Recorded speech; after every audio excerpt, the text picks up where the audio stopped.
Let's have a ball. Assalamualaikum warahmatullahi wabarakatuh. Kami mahasiswa dari Untak Surabaya, Fakultas Ilmu Sosial dan Ilmu Politik, Program Studi Administrasi Publik. Sebelumnya izinkan kami memperkenalkan diri. Perkenalkan, nama saya Alvina Damayanti dengan NBI 11122000131 dan teman saya Natasha Amalia Putri Swianto dengan NBI 11122000133. Video ini dibuat untuk memenuhi tugas evaluasi akhir semester mata kuliah Hukum Administrasi Negara dengan dosen pengampu Bapak Edi Wahyudi SH MSI. Apa sih pengawasan administrasi negara itu? Pengawasan administrasi negara adalah proses pengendalian dan pemantauan terhadap aktivitas administratif yang dilakukan oleh pemerintah, bertujuan untuk memastikan bahwa administrasi berjalan sesuai dengan hukum, transparan, dan akuntabel. Ada dua jenis pengawasan dalam administrasi negara, yaitu pengawasan internal dan eksternal. Untuk pengawasan internal dilakukan oleh lembaga atau pejabat pemerintah di dalam struktur administrasi negara itu sendiri. Contohnya itu seperti Inspektorat Jenderal di Kementerian dan Biro Pengawasan Internal di lembaga pemerintah. Sedangkan pengawasan eksternal dilakukan oleh lembaga independen atau pihak luar untuk memastikan kejujuran dan integritas proses administrasi. Contohnya seperti BPK, Ombudsman, dan KPK. Selanjutnya kita akan masuk ke pembahasan peran lembaga pengawas internal.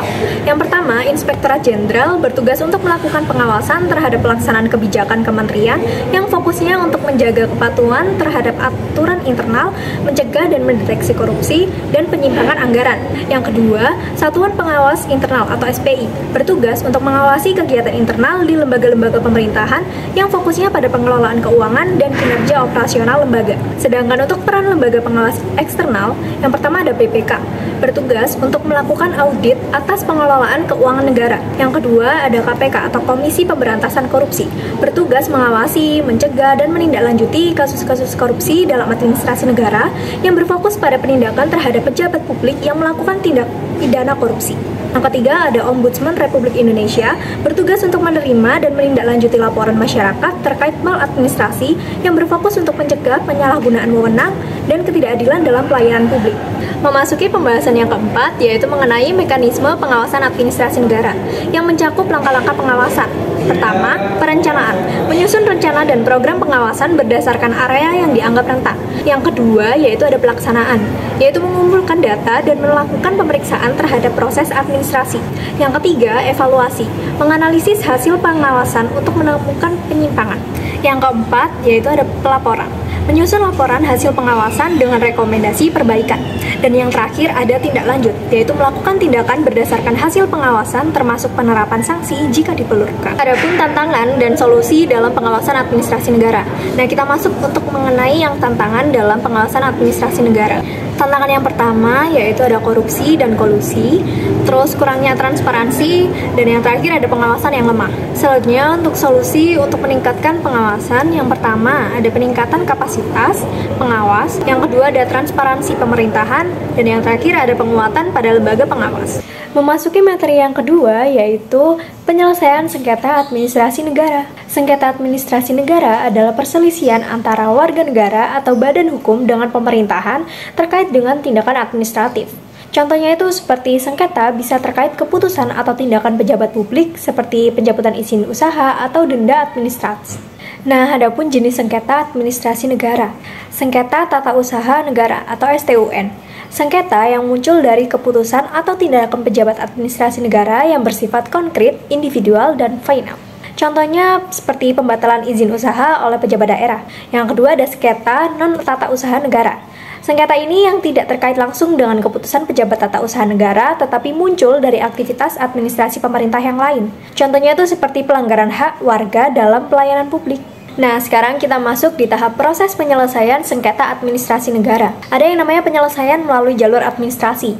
Yang pertama, pengaduan internal. Jadi, warga negara dapat mengajukan keberatan atau banding ke instansi yang bersangkutan untuk menyelesaikan sengketa secara administratif.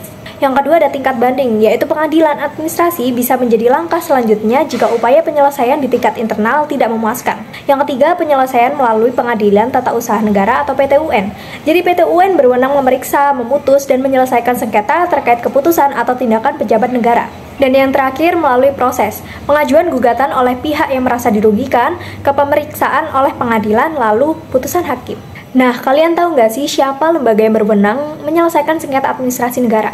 Jadi, ada dua lembaga yang berwenang menyelesaikan sengketa administrasi negara, yaitu yang pertama, ada Pengadilan Tata Usaha Negara atau PT-UN. Jadi PT-UN di sini berperan sebagai menyelesaikan sengketa yang timbul dari keputusan administrasi pemerintah yang dianggap melanggar hak warga negara. Yang kedua, ada Ombudsman Republik Indonesia, yaitu berperan menerima laporan masyarakat terkait maladministrasi seperti penyalahgunaan wewenang, penundaan berlarut, atau pelanggaran prosedur. Adapun tahapan penyelesaian sengketa PT-UN, yang pertama pengajuan gugatan, yaitu penggugat mengajukan gugatan tertulis ke PT-UN atas keputusan atau tindakan pejabat administrasi negara yang dianggap merugikan. Yang kedua ada pemeriksaan persidangan. Hakim memeriksa bukti, saksi, dan argumen kedua belah pihak. Selain itu, hakim juga akan menentukan apakah keputusan administratif yang dipersoalkan sesuai dengan hukum atau tidak. Yang terakhir ada putusan pengadilan, yaitu putusan bisa berupa pembatalan keputusan pejabat yang disengketakan, perintah untuk melaksanakan tindakan tertentu, atau penetapan lainnya.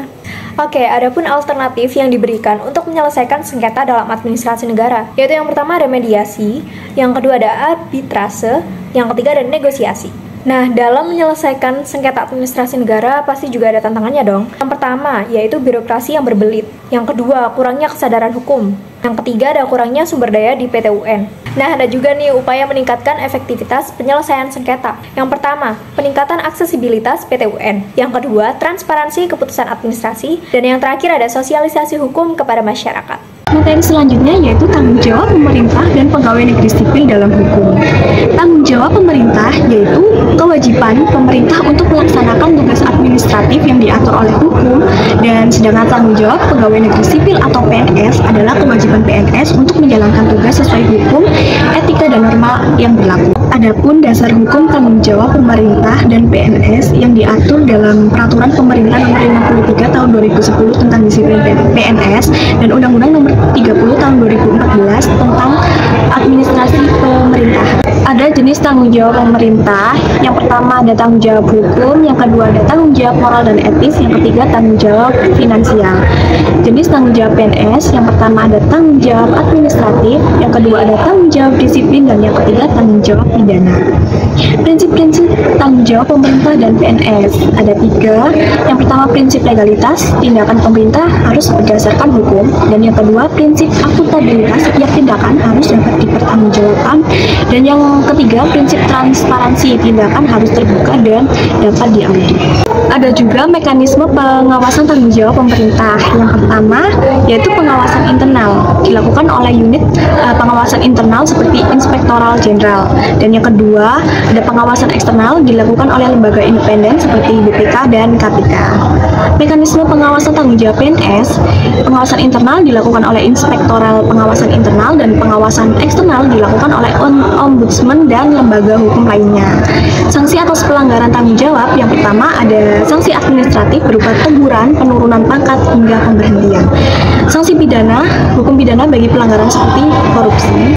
Baik, materi yang terakhir yaitu ada implementasi hukum administrasi negara dalam kebijakan publik. Yang pertama, ada pengertian hukum administrasi negara, yaitu cabang hukum yang mengatur aktivitas pemerintah dalam menjalankan fungsi administrasi. Dan yang kedua, ada pengertian kebijakan publik, yaitu serangkaian keputusan yang diambil oleh pemerintah untuk menyelesaikan masalah publik. Dan yang ketiga, yaitu pengertian implementasi, yaitu proses menerapkan hukum administrasi negara dalam pembuatan dan pelaksanaan kebijakan. Hubungan HAN dan kebijakan publik. Kebijakan publik membutuhkan kerangka hukum yang diatur oleh hukum administrasi negara, dan hukum administrasi memastikan legalitas, akuntabilitas, dan transparansi dalam perumusan dan pelaksanaan kebijakan. Ada tahap implementasi kebijakan publik dalam kerangka hukum. Yang pertama ada perumusan kebijakan, yaitu berdasarkan hukum administrasi dan partisipasi publik. Yang kedua, pelaksanaan kebijakan dilakukan oleh aparat pemerintah sesuai peraturan. Dan yang ketiga, pengawasan, memastikan kebijakan dilaksanakan sesuai aturan hukum. Adapun prinsip-prinsip dalam implementasi hukum administrasi negara. Ada prinsip legalitas, yaitu semua kebijakan harus berdasarkan hukum. Prinsip akuntabilitas, tindakan pemerintah harus dapat dipertanggungjawabkan. Prinsip transparansi, proses pengambilan keputusan harus terbuka. Ada contoh implementasi kebijakan publik. Yang pertama ada contoh kebijakan lingkungan. Pengelolaan limbah industri harus berdasarkan Undang-Undang Lingkungan Hidup. Yang kedua ada contoh kebijakan pendidikan, yaitu implementasi dana BOS untuk pemerataan akses pendidikan. Yang ketiga ada kebijakan ekonomi, penyaluran bantuan sosial yang diatur oleh peraturan pemerintah. Adapun tantangan implementasi hukum administrasi dalam kebijakan publik. Yang pertama ada kurangnya kepatuhan terhadap hukum, yang kedua birokrasi yang lambat dan tidak efisien, yang ketiga keterbatasan sumber daya manusia dan finansial. Upaya meningkatkan implementasi yaitu dengan penguatan regulasi yang mendukung kebijakan publik, pelatihan bagi aparatur pemerintah, dan peningkatan pengawasan oleh lembaga terkait. Sekian pemaparan materi dari kami. Kurang lebihnya kami mohon maaf. Wassalamualaikum warahmatullahi wabarakatuh. Bye-bye. Jangan lupa like, comment,